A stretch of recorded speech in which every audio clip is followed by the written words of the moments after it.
Ya Allah. Terus bagaimana hubungan dengan anak saya yang sekolah di pesantren? Ini mau nanya. Kita sudah bersuci atau berwudu. Terima kasih Kemudian Bapak. wudunya batal. Bismillahirrahmanirrahim. Assalamualaikum warahmatullahi wabarakatuh. Alhamdulillahi wassalatu wassalamu ala rasulillah wa ala alihi wa sahbihi wa mawalah wa la hawla wa la quwata illa billah. Ahlan wa sahlan wa marhaban bikum para pemirsa dan para pendengar Fatwa TV dimanapun Anda berada. Senang sekali rasanya kami dapat berjumpa kembali dengan Anda di salah satu layanan live interaktif Fatwa TV dengan judul Hidup Indah dengan Sunnah yang insya Allah akan diampu oleh guru kita Al-Ustadz Dr. MH Hasan Ayatullah LCMA Hafizallahu Ta'ala, yang beliau juga merupakan salah satu dari anggota Dewan Fatwa Perhimpunan Al-Irsyad. Dan Alhamdulillah pada 1 jam ke depan kami membuka kesempatan bagi siapapun Anda untuk dapat berpartisipasi dengan cara bertanya secara langsung dengan Ustadz melalui layanan live interaktif kami di 0331544687. Dan Alhamdulillah pula telah membersamai kita di studio Fatwa TV Jember Al-Ustadz Dr. MH Hasan Ayatullah LCMA Hafidhallahu Ta'ala. Mari kita sapa beliau terlebih dahulu. Assalamualaikum warahmatullahi wabarakatuh. Waalaikumsalam warahmatullahi wabarakatuh. Bagaimana kabar antum, Ustaz? Alhamdulillah sehat. Masya Allah, sehat alhamdulillah. Bagaimana keluarga, Ustaz? Alhamdulillah. Jember sudah mulai hujan, Ustaz ya? Alhamdulillah. Alhamdulillah. Setelah perjalanan penungguan yang panjang. Iya, mudah-mudahan sebentar lagi hujan lagi. Allahumma amin, Allahumma dan amin. bermanfaat. Allahumma amin, Masya Allah.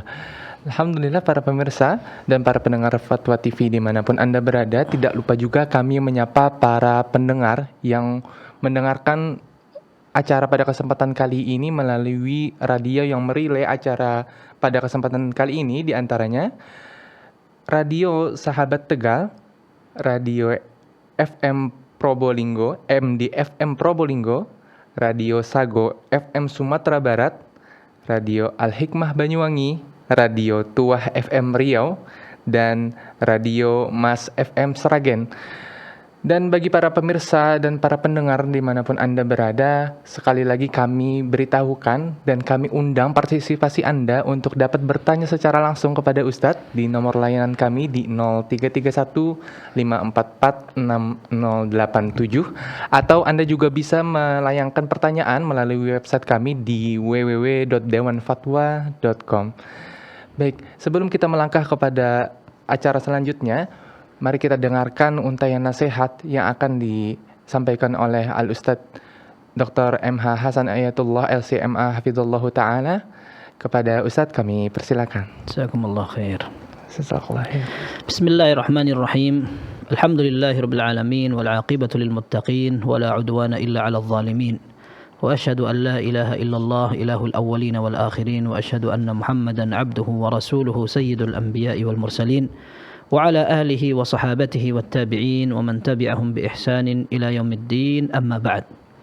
Kaum muslimin dan muslimat pemirsa Fatwa TV rahimana wa rahimakumullah. Di dalam hadis yang sahih diriwayatkan oleh Imam Bukhari dan Muslim dari sahabat An-Nu'man ibn Bashir radhiyallahu anhuma, beliau memberikan sebuah pengalaman ketika salat bersama Nabi sallallahu alaihi wasallam, ketika Nabi sallallahu alaihi wasallam mengimami salat berjamaah bersama mereka.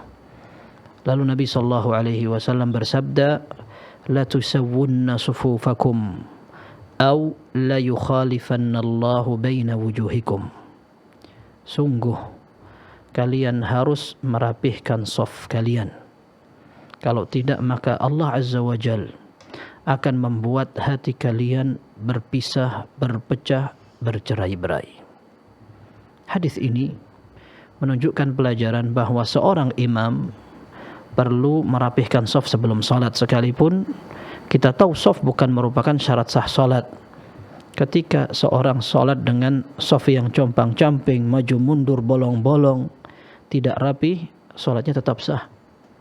Akan tetapi orang yang ingin ideal salatnya diterima dengan pahala sempurna dan sesuai dengan ajakan Nabi sallallahu alaihi wasallam, maka beliau ketika menjadi imam, beliau meratakan, merapihkan, dan perhatian kepada makmumnya.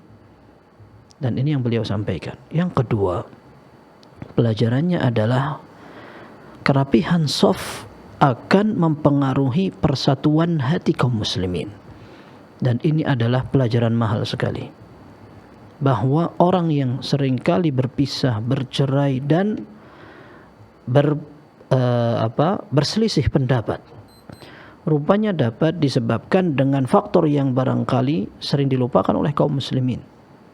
Ketika mereka sholat tidak merapihkan shaf, rupanya ada pengaruh yang luar biasa.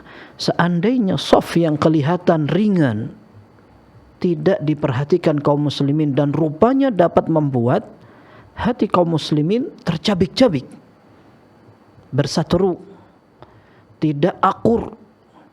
Kita bayangkan bagaimana seandainya sebagian besar kaum muslimin tidak perhatian kepada sholatnya, atau sholat tapi tidak perhatian dengan masjidnya.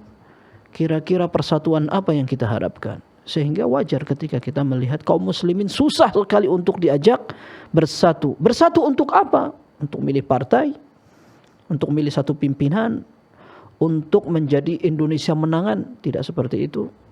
Akan tetapi sekedar untuk saling menghargai sebagai satu komunitas muslim saja. Susah.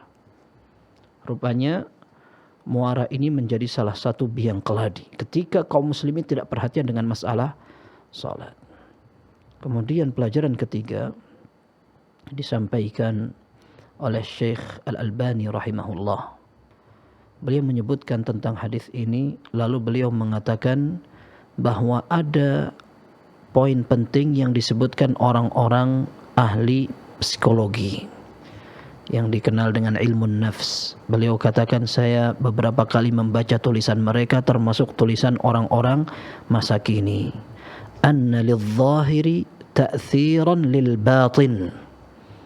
Penampilan yang nampak secara lahir dan kelihatan rupanya akan berefek pada pikiran yang disimpan di dalam hati. Ketika seorang ingin memiliki pawakan, pakaian, penampilan tertentu, lalu dia mengidola, maka dia akan terbawa dengan secara otomatis terseret dengan apa yang diidolakan. Sekalipun ketika dia berpenampilan, dia pun akan mengidolakan dulu, lalu dia ingin mengikuti. Ini menunjukkan pula bahwa memang ada keterkaitan erat antara sifat loyalitas kecintaan hati dengan yang diperagakan dengan badan yang kelihatan. Nah, beliau ingin menggarisbawahi bahwa ketika seorang muslim berpakaian, ini akan menunjukkan identitas dia. Menutup aurat, pakaiannya syar'i, sopan, dan dia tidak seperti pakaian yang menjadi ciri khas non-muslim. Ketika beberapa individu kaum muslimin yang kita tidak bisa katakan sedikit, kalau kita katakan banyak tidak salah, mereka malu untuk berpakaian busana muslim. Mereka minder, bahkan tidak pede ketika harus tampil di forum-forum majmuk. Artinya menggunakan pakaian apapun boleh di situ. Kalau kita katakan di masjid, barangkali orang memang cocoknya ini di sini pakai sarung, baju koko dan semacamnya. Ketika orang masuk ke tempat kuliah seperti kampus, sekolahan, pesantren, maka yang cocok pakaian ini. Ketika orang berolahraga, maka yang cocok adalah pakaian ini. Barangkali kita masih memaklumi. Tetapi ketika kita sampai di sebuah ruang publik bebas, mau pakai pakaian apa saja, kita lihat bagaimana masih banyak kaum muslimin yang malu ketika identitas muslimnya ingin ditampilkan. Dia lebih pede untuk melanggar daripada dia harus berpenampilan syar'i. Orang buka aurat, pakai pakaian yang menampilkan lekuk tubuh, yang ini malu sekali diketahui untuk kebanyakan orang. Tapi sekarang ketika itu menjadi tren, laki perempuan menggunakan pakaian yang ngapret sampai seolah-olah tidak pakai pakaian. Memang pakaian berwarna sehingga sudah merubah warna kulitnya. Dia mau hitam atau putih, kemudian pakai pakaian warna ungu, hijau, merah semacamnya. Tapi bentuknya tidak berubah. orang barangkali akan lebih pede menggunakan pakaian itu daripada ketika dia menggunakan pakaian busana muslim. Mau ke pasar malam, belanja di mal, pusat pembelanjaan, naik kendaraan kereta, datang ke bandara dan semacamnya. Mereka barangkali malu ketika harus menggunakan pakaian sarung, busana muslim dan semacamnya. Kita memang tidak katakan masa kita kemana-mana pakai sarung, akan tetapi yang kita kritisi bagaimana seorang muslim sampai tidak pede untuk menunjukkan identitas itu. Baik, kita barangkali tidak menggunakan sarung karena itu akan menyusahkan kita membawa barang, ingin cepat, akan tetapi setidaknya pakaian yang menutup aurat. Tetapi kenapa seorang muslim harus membedakan ketika dia datang ke tempat yang identik orang safar itu pakai pakaian yang minim? Kenapa? Kenapa tidak pede ketika pada saat itu kita tunjukkan identitas terhormat kita? Nah, ini berbahaya. Ketika orang lebih tertarik untuk mengikuti kebanyakan masyarakat atau mengikuti kebiasaan orang-orang non-muslim, akan mempengaruhi hatinya untuk loyal kepada mereka. Ini disebutkan dalam ilmu psikologi. Tapi barangkali jarang disadari kaum muslimin. Oleh karenanya ada pelajaran penting ketika seorang perlu bangga dengan identitas Islamnya, dengan sunnahnya, dengan menjadi pengikut nabinya sallallahu alaihi wasallam. Semoga Allah azza wa jalla memuliakan kita dengan agama, membuat kita bisa istiqamah selalu. Wallahu a'lam bishawab. Jazakallahu khairan wa barakallahu fikum Ustaz atas intayan nasihatnya. Ternyata penting sekali di zaman sekarang ini mengistimewakan atau tidak malu untuk menjelaskan bahwa kita seorang muslim, Ustaz ya. Tidak di zaman ini saja, dari sejak zaman dulu. Akan tetapi barangkali di zaman ini lebih perlu ditekankan pada saat Islam sudah menjadi asing. Dan kita berapa kali sampaikan keterasingan Islam ini kalau dulu memang karena banyak orang yang belum mengenal Islam. Tetapi sekarang sayangnya Islam ini menjadi asing di tengah orang-orang yang sudah memproklamirkan keislaman. Jadi ini lebih memprihatinkan. Seperti itu. Barakallahu. Masyaallah. Barakallahu fiikum Ustaz atas nasihat pembukanya.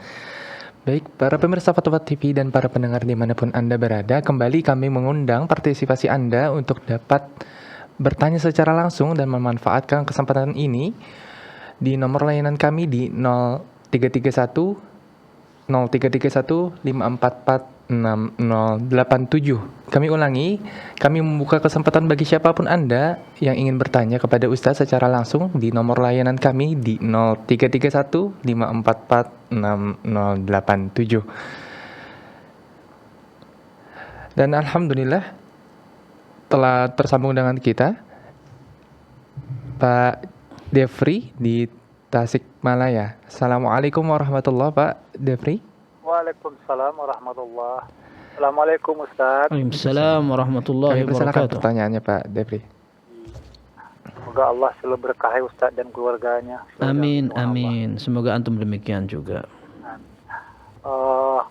Saya mengawali pertanyaan ini Ustaz, lain interaktif ini dengan temanya yang selama ini saya tunggu-tunggu nih, sangat menarik, tentang bab sholat berjamaah Ustaz. Baik. Saya dari tinggal saya ini Masjid Sunnah itu memang agak jauh. Jadi di sekitar saya ini masjid yang sehari-harinya alhamdulillah saya selalu berjamaah. Ini yang saya alamin diantaranya sholat berjamaah.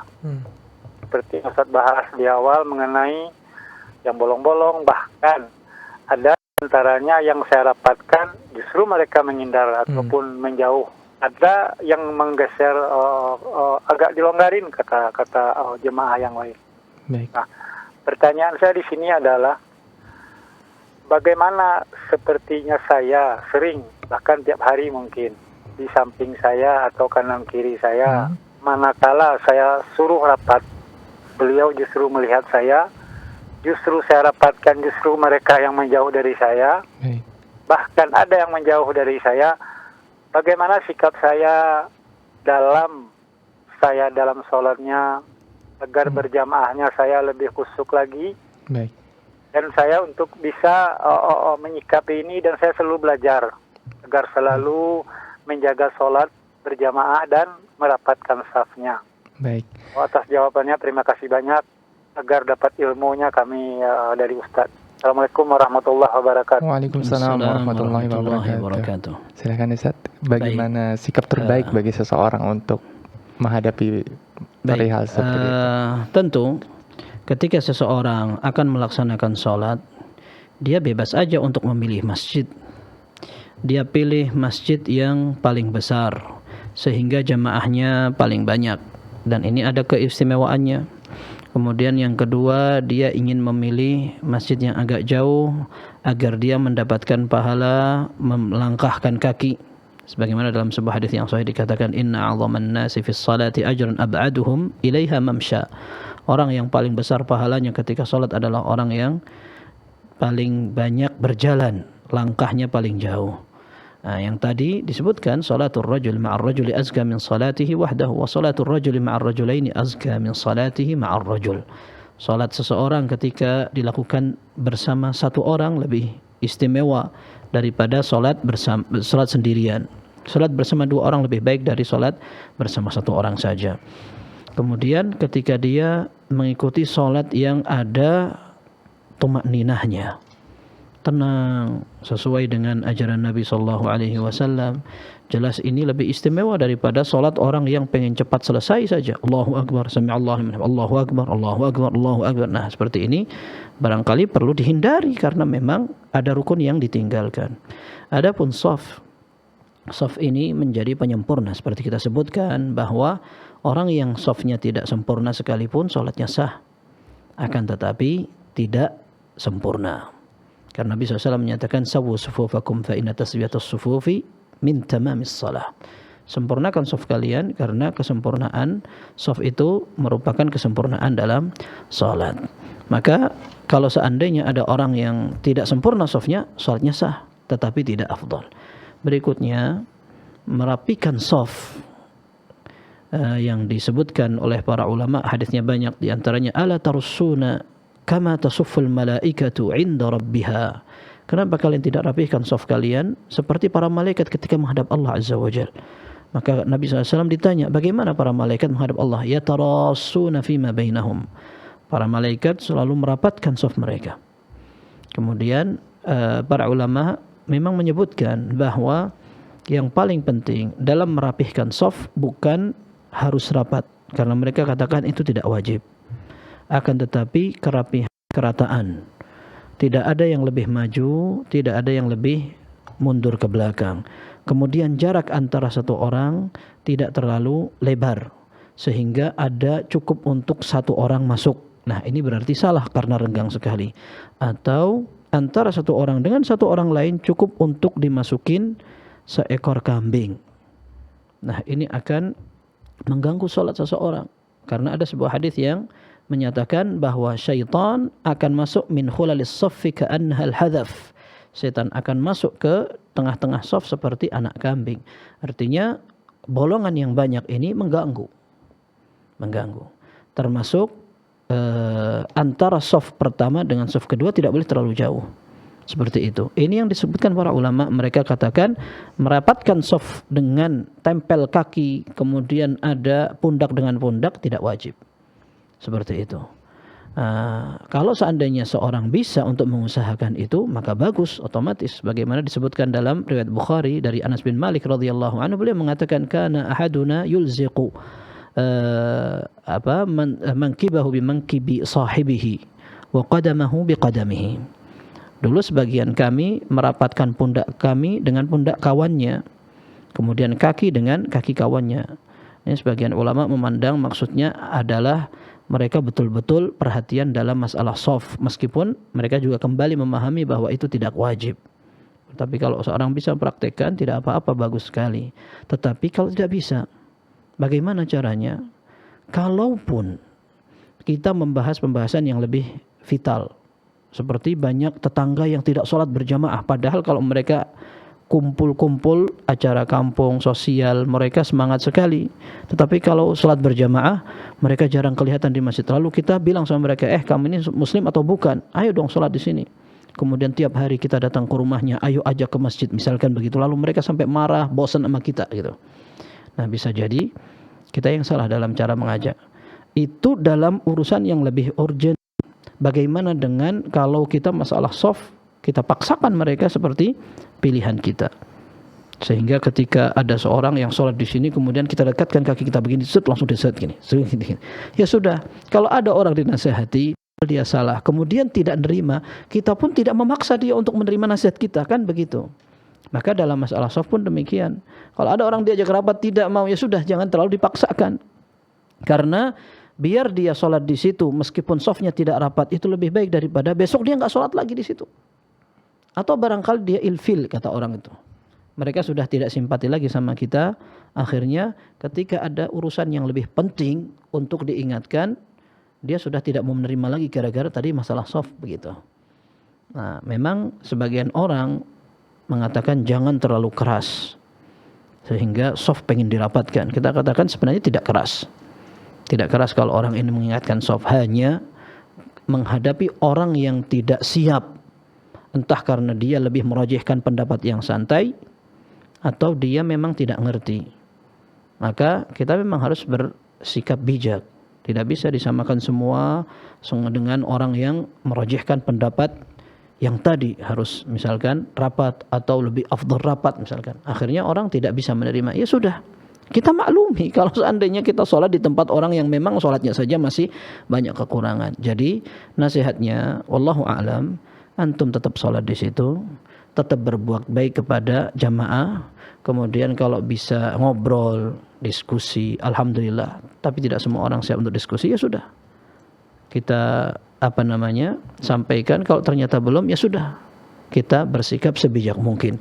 Semoga orang-orang itu akhirnya tertarik kemudian memperbaiki tata cara sholat seperti itu. Tapi kalau seandainya antum pengen mencari masjid yang lebih bisa mempraktekkan sholat sesuai Rasulullah SAW, bagus. Ya, tidak bisa dipungkiri memang masjid kaum muslimin kebanyakan ini kita prihatin sekali. Mereka yang penting sholatnya selesai cepat sekali. Allahu Akbar, Allahu Akbar, Allahu Akbar, Allahu Akbar. Sampai alhamdulillah, amin, kayak gitu. Nah, seperti ini kita katakan sholatnya jauh dari kesempurnaan. Sholatnya dengan bacaan tidak jelas, terlalu cepat, kemudian barangkali ada yang lain. Kita ingin cari yang bacaannya tartil, jamaahnya sudah ngerti semua, wah itu tentu lebih istimewa. Para ulama ada sebagian mengatakan kalau kita menjauh dari masjid terdekat menimbulkan fitnah, misalkan kita akan mencari masjid yang sesuai dengan ajaran Nabi SAW, sholatnya rapih, tumakninah, tapi masjid di sebelah justru akan mengklaim macam-macam gitu. Maka tidak apa-apa kita sholat di sebelah rumah kita. Tidak apa-apa, insyaAllah ada maslahat yang lebih besar. Wallahu a'lam bishawab. Jazakallah khair wa barakallahu fikum, Ustaz. Berlanjut ke penelpon selanjutnya dari dari Riau. Saudari Ummu Zahra. Assalamualaikum warahmatullahi. Waalaikumsalam warahmatullahi wabarakatuh. Baik, Ummu Zahra, kami persilakan untuk pertanyaannya. Iya, jazakallah khair. Assalamualaikum warahmatullahi wabarakatuh, Ustaz. Waalaikumsalam warahmatullahi wabarakatuh. Ini terkait dengan ketika kita melakukan perjalanan dengan mobil di malam hari, Ustaz. Dan jelas itu karena kita jauh tempatnya, kita sholatnya nanti di qashar, sholat maghrib dengan isya. Nah, apakah dalam sholat seperti qashar seperti ini dan perjalanan ini masih dianjurkan kita melaksanakan sholat witir sebagai penutup sholat kita, Ustaz? Mohon nasihatnya. Jazakallahu khairan. Assalamualaikum warahmatullahi wabarakatuh. Waalaikumsalam warahmatullahi wabarakatuh. Betul. Yang pertama namanya bukan qashar tapi jamak, itu menggabungkan antara maghrib dan isya, namanya jamak. Tetapi qashar juga berlaku untuk orang yang safar, karena artis qashar adalah meringkas sholat 4 menjadi 2 rakaat. Itu berlaku maghrib kemudian isya. Lalu pertanyaannya, apakah kita juga masih dianjurkan untuk melaksanakan sholat malam? Iya, jawabannya. Karena Nabi SAW tidak pernah meninggalkan sholat witir hadaran wala safaran. Beliau tidak pernah meninggalkan sholat malam, baik dalam kondisi berdomisili, bermukim, maupun dalam kondisi safar, perjalanan jauh. Beliau tetap berwitir, sekalipun beliau terkadang berwitir atau sholat sunnah di atas kendaraan. Pada saat beliau selalu berusaha untuk berhenti dan sholat di bawah untuk sholat wajib. Tetapi untuk sholat sunnah, beliau melakukan di atas kendaraan pun biasa. Maka apakah berlaku untuk sholat itu? Iya, tetap berlaku. Kemudian yang sering ditanyakan pula, apakah boleh seseorang langsung melaksanakan sholat witir seusai dia sholat isya yang diajukan karena digabungkan dengan maghrib? Jawabannya boleh. Para ulama menyebutkan ini. Para ulama mengatakan bahwa waktunya sholat malam dilaksanakan setelah sholat isya. Maka ketika seorang selesai dari sholat isya yang sudah dijamak takdim atau diajukan bersama waktu sholat maghrib, maka dia langsung boleh untuk melaksanakan witir. Wallahu a'lam bissawab. Masya Allah. Jazakallah khairan wa barakallahu fiikum Ustaz. Lanjut ke penanya yang telah masuk di meja redaksi kami dari saudara Ahmad Turaihan di Kabupaten Demak, Jawa Tengah. Assalamualaikum warahmatullahi wabarakatuh. Bagaimana hukum memutar murattal Quran di kandang ayam Ustaz? Jazakallahu khairan. Wa jazakumullahu khairan. Iya. Para fuqaha atau para ulama juga mengatakan bahwa Allah Azza wa Jalla memerintahkan kita untuk mendengarkan Al-Quran apabila dibaca. Wa idza quri'al Qur'anu fastami'u lahu wa ansitu. Apabila dibacakan Al-Quran kepada kalian, maka hendaklah kalian mendengarkan dan diam. Nah, sehingga para fuqaha mengambil intisari dari sini bahwa ada perintah untuk menghargai Al-Quran. Dan para ulama kontemporer mengatakan ini tidak dibedakan antara Quran yang dibaca orang langsung atau dengan rekaman. Tetap harus dihargai, didengarkan. Maka menyetel suara murattal di tempat yang biasa orang tidak mendengarkan dan kita tahu itu tidak akan didengarkan, maka ini merupakan sikap tidak menghormati. Yang sering disampaikan oleh para ulama adalah contohnya menyetel Al-Quran di pasar. Ini ditegaskan di buku-buku fikih madhab. Mereka mengatakan bahwa ini adalah hal yang makruh pada seorang. Banyak yang soihah wan nida wal bai' wasyira. Soihah itu artinya teriak-teriak, kemudian nida itu suka manggil, oi sini begini. Kemudian bai' wasyira, banyak orang dagang, sehingga aktivitas itu membuat mereka jarang sekali mendengarkan Al-Quran diperdengarkan. Sehingga para ulama menyatakan di pasar menjadi tempat yang makruh untuk dibacakan lantunan ayat suci Al-Quran, karena mereka kebanyakan tidak akan membaca. Ini bukan berarti orang yang memang dia kerjaan hari-harinya di pasar, di warung, dia tidak boleh baca Al-Quran. Tidak seperti itu. Tapi kalau seandainya dia membaca Al-Quran untuk dirinya sendiri tidak masalah. Yang tidak diperbolehkan pada saat seorang nyetel agar didengarkan orang lain, padahal dia tahu orang-orang tidak bakal mendengarkan. Ini membuat Al-Quran tidak terhormat. Yang kedua, menyetel mushaf atau Al-Quran di tempat-tempat yang ada kotorannya. Ini pernah ditanyakan juga di tempat mawashi, tempat binatang ternak. Maka sebagian ulama menyatakan berarti di situ banyak kotoran-kotoran binatang ternak. Maka tidak pantas disetel bacaan Al-Quran di situ.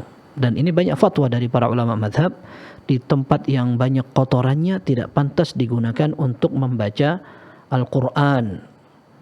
Nah, maka kalaupun kita akan baca Al-Quran, diperintahkan untuk menjauh dari tempat seperti itu, apalagi kita akan menyetel langsung begitu, bukan membaca sendiri. Wallahu a'lam bissawab. Jazakallah khairan wa barakallahu fiikum Ustaz. Berlanjut ke pertanyaan selanjutnya yang masuk di meja redaksi kami dari saudara Doni Irwan di Kabupaten Bengkalis, Riau. Pertanyaannya, bismillahirrahmanirrahim. Saudara perempuan saya insya Allah mendapatkan porsi haji dari pemerintah tahun 2024 mendatang. Mendaftar 11 tahun yang lalu dengan suaminya. Namun sekarang qadarullah saat saudara perempuan saya sudah berpisah dengan suaminya atau bercerai. Apakah yang harus dilakukan oleh saudara perempuan saya? Apakah tetap berangkat di 2024 dengan konsekuensi berhaji tanpa mahram, ataukah sebaiknya mengundurkan diri? Mohon pencerahannya Ustaz. Jazakallahu khairan. Jazakumullahu khairan. Baik. Ada beberapa pendapat para ulama. Di antara pendapat itu ada yang mengatakan bahwa mahram menjadi sesuatu yang wajib, sebagaimana keumuman lafaz Nabi SAW, la لا يحل لامرأة تؤمن بالله واليوم الآخر أن تسافر مسيرة يوم وليلة إلا مع ذي محرم. Tidak halal untuk seorang wanita yang beriman kepada Allah dan hari akhir untuk melakukan perjalanan jauh yang sampai menghabiskan sehari semalam. Ini perjalanan menggunakan unta, kecuali kalau dia ditemani seorang mahram. Ini dalam Sahih Bukhari dan Muslim. Dalam Sahih Bukhari dan Muslim juga disebutkan, Nabi SAW pernah menyatakan, la yakhluwanna rajulun bimra'atin illa ma'adhir mahramin. Tidak boleh seorang wanita berkhalwah, menyendiri dengan laki-laki yang bukan mahram, kecuali kalau dikawanin oleh seorang mahram. Wala tusafiru illa ma'adhi mahram. Dan tidak boleh juga seorang wanita tadi melakukan perjalanan jauh kecuali dengan ditemani seorang mahram. Maka seorang sahabat mengatakan, Ya Rasulullah, inna imra'ati kharajat hajjatan wa inni kutibtu fi ghazwati kada wa kada. Ya Rasul, istriku akan melakukan ibadah haji tahun ini, dan aku diwajibkan untuk perang di pasukan ini dan pasukan ini. Maka Nabi SAW menyatakan, intaliq fahujja ma'a imra'atik. Kamu enggak usah berangkat perang. Kamu temenin saja istrimu untuk berangkat haji. Ini hadisnya sahih sekali, dan ini menjadi keterangan lebih tegas bahwa orang yang haji harus ditemani dengan seorang mahram. Ketika Nabi SAW menggagalkan jihad dia untuk menemani istrinya yang akan melakukan ibadah haji. Sebagian ulama termasuk Syafi'iyah mengatakan kalau dia tidak ada mahram maka bebas aja dia, yang penting berangkat bersama rifqatun ma'munah, kelompok perempuan yang banyak dan dipercaya. Kenapa? Karena larangan untuk safar tanpa mahram itu kebiasaannya adalah agar tidak terjadi fitnah. Ketika sudah banyak perempuan yang banyak, maka insya Allah aman dari fitnah. Artinya menggoda laki-laki dan semacamnya. Kemudian ditambah lagi haji itu wajib. Kemudian dikiaskan juga, disamakan, dianalogikan dengan ketika seorang wanita harus hadir di peradilan dan dia harus safar, maka dia harus datang. Nah, itu dibolehkan. Maka haji pun demikian, kata mereka, seperti itu. Kemudian dalam mazhab Malikiyah disebutkan hukum asalnya seorang wanita wajib dengan mahram, tapi kalau tidak ada lagi, maka dalam kondisi darurat dia boleh tanpa mahram. Ada sebagian ulama memisahkan, membedakan. Kalau perempuan ini muda akan banyak memicu fitnah, jangan. Tapi kalau sudah tua, boleh. Tetapi kita katakan bahwa semua pendapat itu tidak berlandaskan dalil. Tetapi yang justru ada adalah dalil yang menunjukkan keharusan untuk beribadah dengan mahram. Meskipun itu adalah ibadah haji. Bahkan ditegaskan dalam mazhab Imam Ahmad, wal mahramu minal istita'ah. Mahram adalah standar kemampuan. Kalau dia mampu untuk bayar satu orang, tapi tidak mampu untuk membayar orang yang akan memahrami dia, maka dia tidak wajib berhaji. Dan wallahu alam, ini pendapat yang lebih mendekati kebenaran. Dan tidak ada rombongan karena banyak akhirnya dia tidak menjadi fitnah. Bisa jadi menjadi tambah banyak fitnahnya. Dan kalau seandainya terjadi sesuatu di jalan, tidak akan ada yang bisa menjaga dan menjamin. Dan tidak ada pula mahram buatan. Mahram itu artinya orang yang tidak boleh menikah. Seperti seorang laki-laki dengan ibunya, itu namanya mahram karena dia tidak boleh untuk menikahi ibunya. Mahram buatan tidak ada. Sudah kumpulkan saja 10 perempuan, nanti tunjuk satu jamaah laki-laki itu memahrami 10. Itu dari mana? Mahram itu dari Allah Azza wa Jalla, karena nasab atau karena hubungan kerabat dan pernikahan. Seperti seorang laki-laki menikah seorang perempuan, lalu dengan otomatis dia akan menjadi mahram untuk ibu mertua. Dan ini adalah mahram yang disebabkan karena hubungan pernikahan.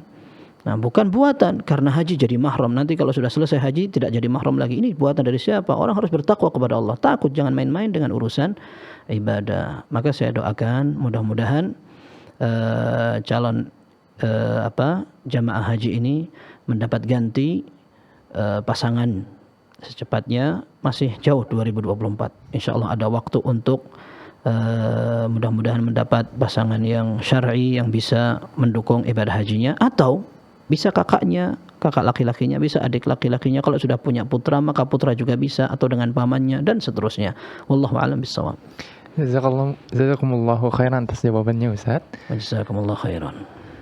Baik, para pemirsa Fatwa TV dan para pendengar dimanapun Anda berada, kami masih membuka kesempatan bagi siapapun Anda untuk dapat bertanya secara langsung kepada Ustadz di nomor layanan kami di 0331 544 6087. Kami ulangi, bagi siapapun Anda yang ingin memanfaatkan kesempatan ini untuk bertanya secara langsung kepada Ustadz. Kami masih membuka layanan live interaktif di nomor layanan 0331 5446 087, atau Anda juga bisa melayangkan pertanyaan melalui website kami di www.dewanfatwa.com. Baik Ustadz, kami izin untuk membacakan kembali pertanyaan selanjutnya yang datang dari Saudari Amelia di Kabupaten Bogor, Jawa Barat. Assalamualaikum Ustadz. Waalaikumsalam warahmatullahi Kebiasaan wabarakatuh. haid saya adalah di tanggal 24 dan selalu muncul gejala-gejala yang merupakan tanda sebelum datangnya haid. Tapi bulan ini pas tanggal 26 muncul bercak darah. Kebiasaan saya mulai datangnya haid adalah dengan munculnya bercak darah. Maka saya meninggalkan sholat karena saya yakin itu darah haid. Tapi setelah 24 jam darah tak lagi keluar. Bagaimana hukumnya sholat yang saya tinggalkan selama 24 jam tersebut, Ustadz? Apakah saya wajib mengqadha sholat yang saya tinggalkan? Jazakallahu khairan. Jazakumullah khairan. Baik. Darah haid adalah darah kebiasaan wanita, atau disebut dalam bahasa Arab sekarang ad-daurah syahriyah. Dan memang darah itu memiliki ciri-ciri yang berbeda dengan darah lainnya, seperti bau, warna, rasa, dan semacamnya. Artinya rasa ada sakitnya, kemudian keluarnya tidak sama dengan darah yang lainnya. Tetapi darah itu pun memiliki siklus, terkadang maju, terkadang mundur. Itu adalah hal yang wajar. Kemudian diiringi dengan pertama bercak, kemudian tambah deras, kemudian mulai berkurang, sampai akhirnya yang terakhir bercak, dan terakhir adalah qassatul bayda, semacam lendir putih.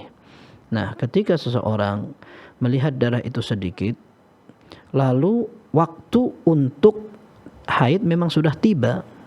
Terkadang darah itu muncul dan diikuti dengan darah berikutnya. Terkadang tidak, berhenti, kemudian datang lagi, kemudian berhenti lagi, kemudian datang lagi. Karena memang siklus haid berbeda-beda, satu orang dengan orang yang lain, pun orang yang sama kadang-kadang jadi berbeda. Sehingga wallahu a'lam, kalau sudah masuk masa haid, maka darah itu adalah darah yang dikatakan haid. Sekalipun sehari bisa jadi berhenti, keluar kemudian berhenti, besoknya baru keluar lagi, maka yang kemarin juga haid, karena memang masanya sudah datang. Biasanya tanggal 24, sekarang tanggal 26, berarti maksudnya sudah masuk seperti itu. Wallahu a'lam. Kecuali kalau seandainya setelah itu berhenti dan berhenti terus, memang ternyata dia hamil misalkan, dan darah kemarin itu adalah darah yang lain, istihadah atau yang lain, nah maka berarti itu bukan darah haid. Jadi itu yang harus dipahami. Kalau seandainya memang diketahui rupanya itu bukan darah haid beneran, itu bukan darah haid, artinya bisa istihadah atau darah kaget karena ternyata rahimnya lemah dan semacamnya, maka berarti dia salah dalam meninggalkan sholat. Maka diqadha saja. Kalau memang sudah pasti itu bukan darah haid, maka dia perlu mengqadha. Cara mengqadhanya urut. Ya, dia mulai dari apa kemarin ditinggalkan 24 jam itu, maka dimulai dengan salat yang dia tinggalkan itu. Wallahu a'lam bissawab. Jazakallahu khairan atas jawabannya, Ustaz. Jazakallahu khairan. Dan alhamdulillah telah tersambung dengan kita Ibu Mistiati di Jambi. Assalamualaikum warahmatullahi Ibu Mistiati. Ya, waalaikumsalam warahmatullahi wabarakatuh. Baik Ibu, kami persilakan pertanyaannya. Ya, Pak Ustaz, saya mau bertanya. Misalnya saya sholat qobliyah subuh, yang pertama itu kan dia kan 2 rakaat. Nah, yang pertama itu kan baca Robbi Firli itu kan, terus bangun lagi, terus rakaat kedua baca ta'awud, kedua itu baca Robbi Firli, terus jongkok lagi baca ta'awud. Itu bacanya tuh sesudah kita baca Subhana Rabbiyal A'la tuh, kalau kita tegak lagi baca At-Tahiyat itu bacanya baca apa? Baca katanya bisa dapat amalan. Mohon maaf Ibu Mistiati, sebelumnya bisa mengecilkan volume TV atau radio yang ada di rumah Ibu Mistiati agar suaranya lebih jelas. Iya. Iya. Baik ya, Pak. Silakan dilanjutkan, Bu. Iya, saya kan sholat tahajud, sholat qobliyah subuh 2 rakaat. Ya, yang pertama itu kan kita baca biasa surat Al-Fatihah, Fatah. Nah itu sudah saya itu rakaat keduanya ya baca Rabbi Firli, kita tegak lagi, biasalah baca surat Al-Fatihah atau surat Al-Drobina. Nah sudah itu kita kan baca sudah itu kita ta'awud baca Rabbi Firli, Rabbi Firli kita ta'awud lagi baca Subhana Rabbil A'la. Katanya kalau sholat tahajud, sholat qobliyah subuh tuh baca surat-surat apa, yang penting tuh kita ada baca bacaan Indonesia itu baca surat apa, katanya dapat pahala yang lebih banyak itu apa gimana? Surat apa, Bu? Surat syariat Islam. Yang ditanyakan apanya, Bu? Bacaan apa? Bacaan doa ketika sujud atau bacaan suratnya? Bacaan ketika sujud, kita misalnya kita nggak baca, habis kita baca Subhana Rabbil A'la 3 kali. Kalau kita nggak baca lain kan kita langsung tegak atahiyat. Sebelum atahiyat tuh kita habis baca Subhana Rabbil A'la tuh bacaan apa ayat-ayat Al-Qur'an itu katanya dapat pahala yang besar itu. Di saat apa itu, Bu? Bacaan apa? Berdoa di saat apa, Bu? Mohon maaf. Awud. Di saat rangkaian. Dipahami Ustaz ya? Baik ya. Baik Ibu, jazakillah khairan atas pertanyaannya. Silakan. Baik, Ibu Mistiati, yang pertama salat qabliyah fajar atau qabliyah subuh yang dianjurkan adalah meringankan atau memendekkan, bukan panjang-panjang.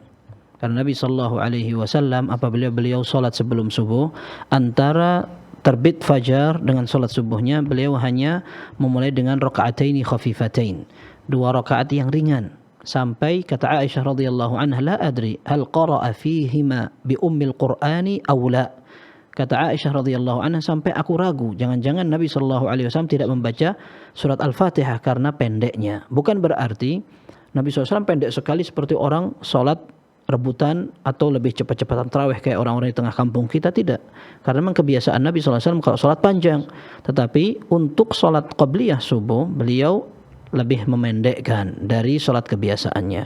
Maka kalau ada orang salat qabliyah subuh panjang, maka ini malah menyelisih sunnah. Ini untuk bacaan berdirinya. Ada beberapa riwayat yang sahihah menunjukkan bahwa Nabi sallallahu alaihi wasallam membaca pada rakaat pertama qul ya ayyuhal kafirun, kemudian rakaat kedua membaca qul huwallahu ahad. Ini bacaan ketika berdiri. Kemudian bacaan ketika sujud dan ruku' memang dianjurkan membaca subhana rabbiyal azim ketika ruku'. Kemudian ketika sujud subhana rabbiyal a'la. Bukan ta'awudz, a'udzu billahi minasyaitonir rajim, tidak seperti itu.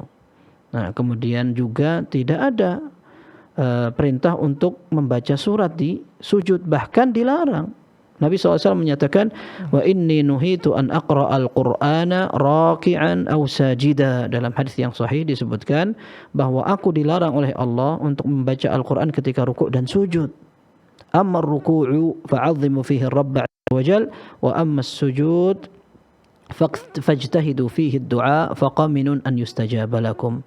Kalau ketika ruku' yang kamu baca adalah agungkan Allah, subhana rabbiyal azim, atau baca doa ruku' yang lain seperti subhanakallahumma rabbana wa bihamdika allahumma ighfirli, atau subuhun quddusun rabbul malaikati war ruh. Ini ketika ruku'.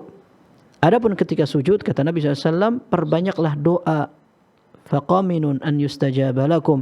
Ini adalah kondisi yang insya Allah paling cocok, doa kalian akan dikabulkan. Jadi malah tidak boleh membaca Al-Quran setelah subhana rabbiyal a'la, subhana rabbiyal a'la, subhana rabbiyal a'la, a'udzu billahi minasyaitonir rajim, bismillahirrahmanirrahim, qul a'udzu birabbin nas. Enggak boleh.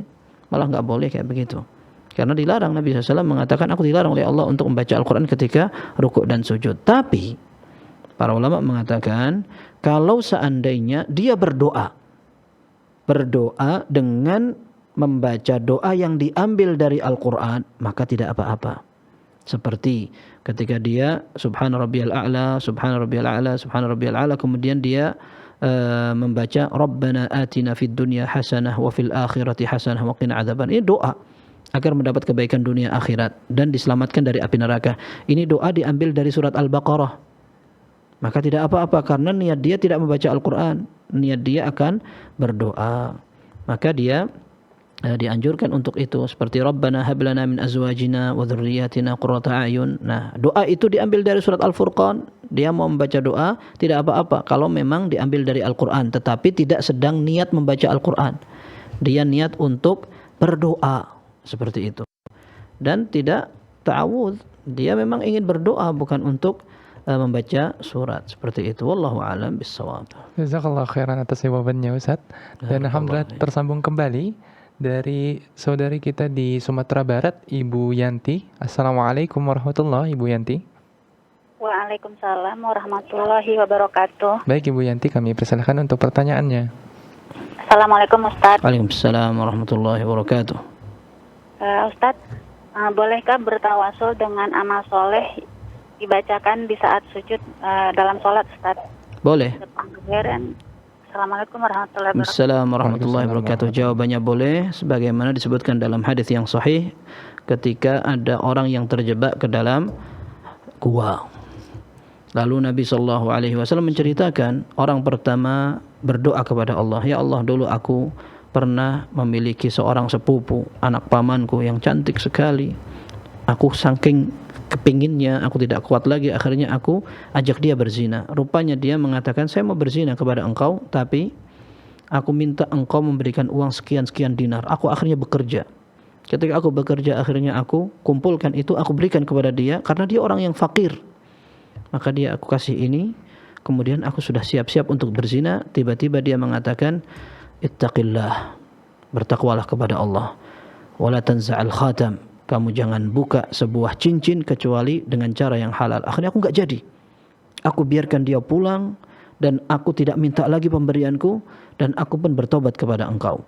Ya Allah, seandainya perbuatanku ini engkau ridhai karena engkau, maka bukakan pintu gua ini. Akhirnya dibuka sedikit. Lalu orang kedua mengatakan demikian, ya Allah, aku dulu pernah punya seorang tukang, aku janji dia akan kasih dia upah, kemudian dia sudah bekerja untukku, kemudian dia pergi tidak ambil upahnya, lalu aku kembangkan upahnya sampai akhirnya menjadi satu lembah dari binatang ternak. Ketika dia datang, aku kasih semua yang satu lembah isinya binatang ternak, aku kasihkan semua.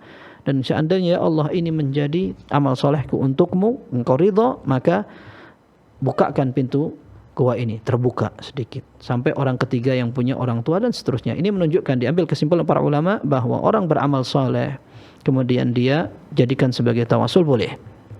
Seperti orang berdoa, ya Allah, aku hari ini sudah berpuasa, ya Allah, seandainya engkau ridha dengan puasaku, jadikan itu sebagai sebab aku ingin mendapat rezeki yang halal. Nah, ini boleh. Ya Allah, aku pernah membiayai seorang anak miskin untuk sekolahnya. Seandainya amalku ini ikhlas, ya Allah, mudahkan aku untuk sembuh dari penyakitku. Ini boleh. Ya, seorang berdoa sambil tawasul dengan amal yang soleh. Wallahu a'lam bishawab. Masyaallah, jazakallah khairan atas jawabannya Ustaz. Jazakumullah khairan. Dan kembali telah tersambung dengan kita dari Sumatera Barat, dari Bapak hamba Allah. Assalamualaikum warahmatullahi wabarakatuh. Bapak. Assalamualaikum warahmatullahi wabarakatuh. Baik Bapak, kami persilahkan untuk pertanyaannya. Assalamualaikum Ustaz. Waalaikumsalam warahmatullahi wabarakatuh. Apakah makmum yang masbuk itu tetap bersedekap Ustaz, bersedekap saat imam itu sudah ruku Ustaz? Dan jika imam itu sudah iktidal Ustaz, apakah makmum masbuk ini membaca takbir satu kali atau dua kali Ustaz? Baik. Bisa difahami Ustaz ya? Baik. Pertanyaannya. Terima kasih kepada Bapak hamba Allah di Sumatera Barat. Ketika makmum datang dan dia masbuk, imam sudah ruku', maka Nabi SAW menganjurkan agar dia tetap berusaha mengikuti imam sedapatnya. Ketika makmum sudah datang terlambat, imam sudah ruku', apa yang dia kerjakan? Yang dikerjakan adalah dia mengejar imam sedapatnya. Karena Nabi SAW menyatakan, "Fama adraktum fasallu wa ma fatakum fa'atimmu." Apa yang kau dapati imam sedang melakukan apa, ikuti dia. Apa yang engkau ketinggalan dari imam, sempurnakan nanti. Seperti itu. Sehingga ketika imam sudah ruku', maka dia mengikuti imam untuk ruku'. Apakah dia perlu sedekap? Nah, yang dijelaskan oleh para ulama, kewajiban dia adalah bertakbir untuk berpindah ke arah ruku'. Nah, Para ulama mengatakan, apakah dia perlu 2 kali takbir atau sekali takbir? 2 kali takbir berarti takbiratul ihram. Takbir kedua berarti pindah dari berdiri ke arah ruku'. Sebagian ulama mengatakan dia harus 2 kali takbir. Takbiratul ihram yang rukun, kemudian yang kedua adalah takbir ruku'. Sebagian ulama mengatakan dua-duanya ini bisa dikerjakan dalam 1 kali gerakan. Dia cukup 1 takbir dan mewakili takbir salah satu yang lain. Artinya dia 1 kali takbir aja, tidak perlu mengulang 2 kali takbir. Nah, hanya para ulama mengatakan dia niatkan takbir yang lebih kuat kedudukannya, yaitu takbiratul ihram. Dia niatkan takbiratul ihram Allahu Akbar, kemudian langsung turun ke ruku'. Nah, bukan niat untuk Allahu Akbar takbir pindah dari berdiri ke ruku'. Kalau yang diniatkan adalah takbir untuk pindah dari berdiri ke ruku', berarti takbiratul ihramnya yang menjadi rukun ditinggalkan. Salatnya menjadi tidak sah. Tetapi kalau dia meniatkan takbirnya adalah takbiratul ihram dan itu akan mewakili takbir pindah dari berdiri ke ruku', maka ini mewakili, bisa. Seperti itu. Maka kalau seandainya antum ingin mengambil pendapat yang hati-hati, antum takbir 2 kali. Allahu Akbar berarti dia bersedekap, kemudian takbir lagi Allahu Akbar ruku'. Tetapi kalau akan mengambil pendapat yang 1 kali takbir aja, maka dia langsung aja Allahu Akbar, langsung dia ruku'. Dan takbir itu sudah mewakili 2 kali takbir. Yang satu adalah takbiratul ihram, yang kedua adalah takbir al-intiqal, takbir pindah. Dan itu dia berarti tidak perlu menjedekapkan, langsung Allahu Akbar langsung turun seperti itu. Jadi itu jawabannya yang disebutkan para fuqaha. Wallahu a'lam bissawab. Masyaallah, jazakallah khairan atas jawabannya Ustaz. Berlanjut kepada penanya yang masuk di meja redaksi kami dari saudara hamba Allah di Jawa Timur, Kabupaten Tuban.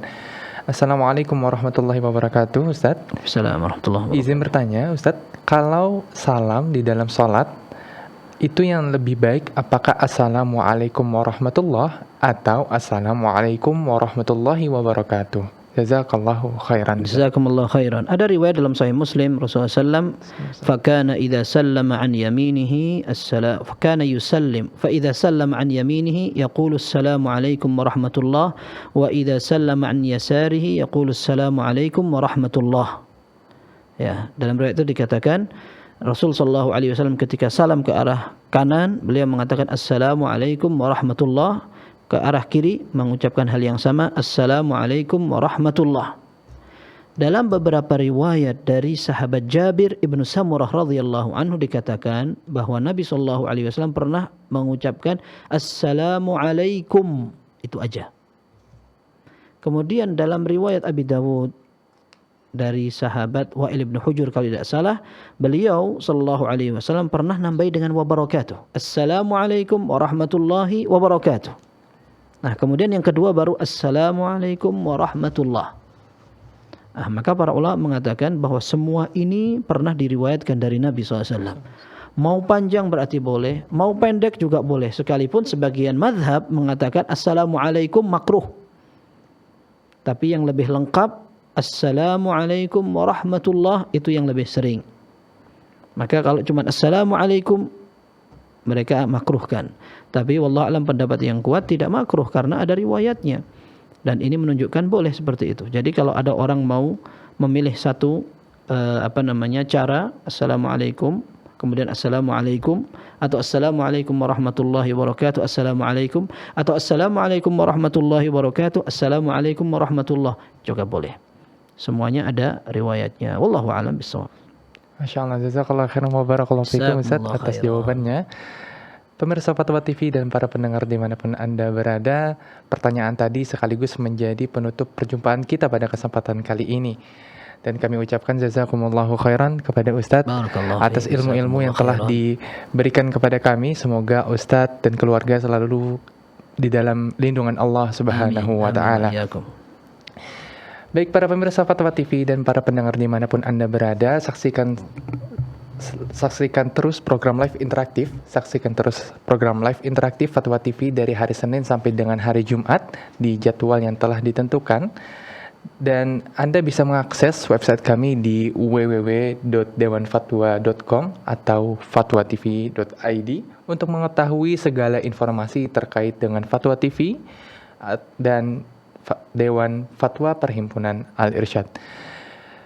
Kami juga mengajak Anda untuk berkontribusi dalam dakwah Islam melalui rekening aktif yang bisa Anda saksikan di layar kaca Anda.